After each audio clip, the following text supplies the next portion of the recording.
People think Amazon and Alibaba are just shopping websites.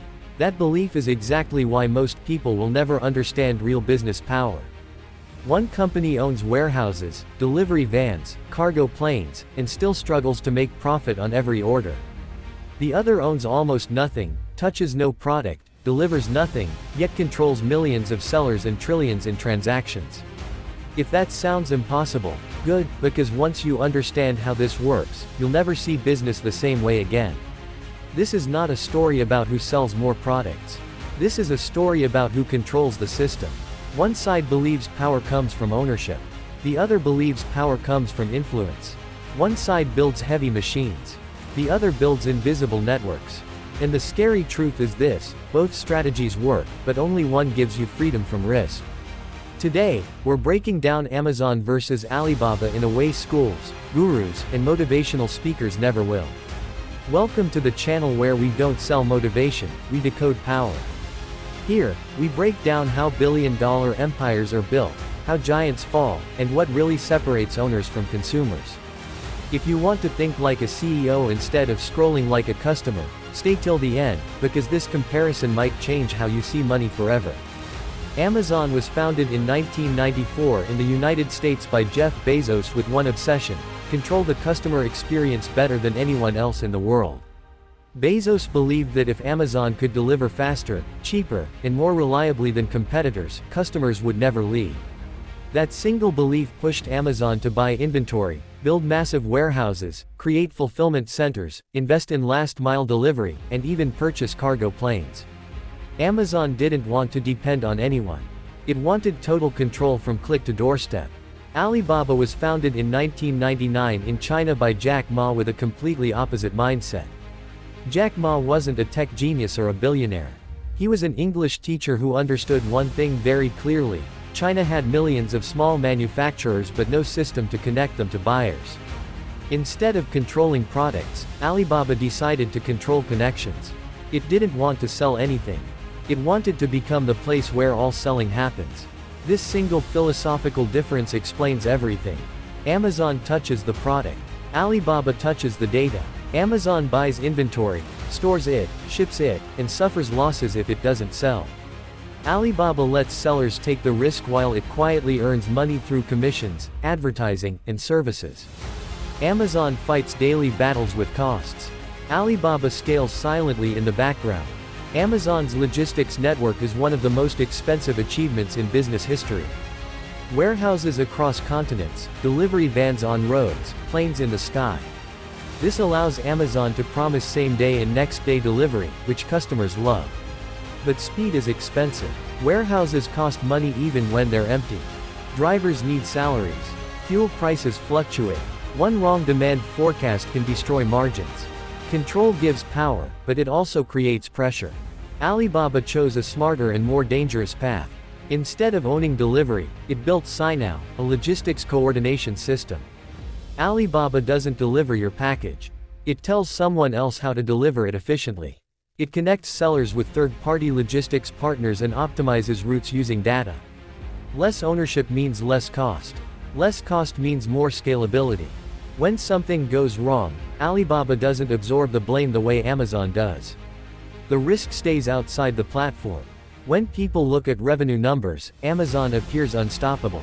But very few people understand the truth behind those numbers.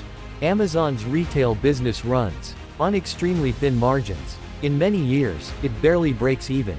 The real reason Amazon survives is AWS, Amazon Web Services. Oz quietly generates massive profits and funds Amazon's losses in retail. Without AWS, Amazon's aggressive pricing strategy would collapse. Alibaba's situation is very different. Its core business is highly profitable. Sellers pay to list products. They pay for ads to get visibility. They pay for data insights to understand customers. Alibaba doesn't need to sell products to make money. It sells access and opportunity. That's why even when sellers fail, Alibaba still wins. The platform always survives. Amazon is obsessed with customers. Returns are easy. Refunds are fast. The buying experience is smooth and predictable. Sometimes even sellers suffer because Amazon almost always sides with the customer. Alibaba is obsessed with merchants. It gives sellers tools, analytics, financing options, and exposure to massive demand. Alibaba believes if sellers grow rich, the platform becomes impossible to replace. Culture and geography played a huge role in shaping both giants. China had weak retail infrastructure but massive manufacturing power. Alibaba became the bridge. The West had credit cards, strong logistics, and individual consumers who valued speed and convenience. Amazon became the perfect solution. Neither model is universally better. Each is a weapon designed for its environment. Technology is where both companies become truly dangerous. Amazon uses data internally to optimize pricing, predict demand, and improve logistics. Alibaba uses data as a product. It helps sellers understand consumer behavior, trends, and purchasing psychology. Amazon hides its intelligence. Alibaba monetizes it. Cloud computing is the silent battlefield most people ignore. Oz is the most powerful cloud platform in the world and Amazon's biggest profit engine. Alibaba Cloud dominates China and parts of Asia but still lags globally. Whoever wins cloud computing controls the infrastructure of the digital economy. This battle will define the next 20 years. Regulation is another hidden factor. Amazon faces antitrust pressure, labor issues, and tax scrutiny, but operates in a relatively stable legal environment. Alibaba faces unpredictable government intervention. One policy change can erase billions in market value overnight. That makes Alibaba powerful but fragile in a way Amazon is not. Here's the real lesson most people miss. Amazon represents ownership-based power. Alibaba represents influence-based power. Ownership is heavy, expensive, and slow, but strong. Influence is light, fast, and scalable, but dangerous to those who depend on it.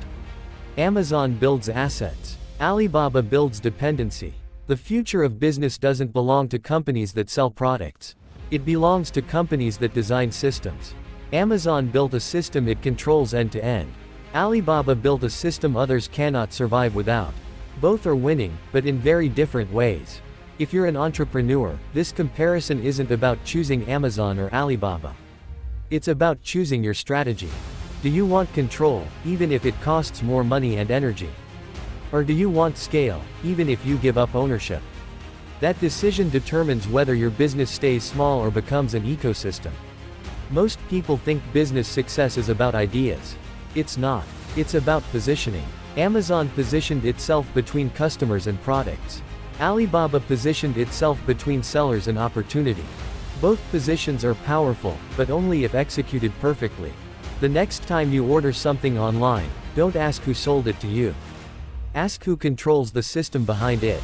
Because in today's world, the real money isn't in products. It's in platforms. It's in data. It's in power. And once you understand that, you stop shopping like a consumer, and start thinking like an owner.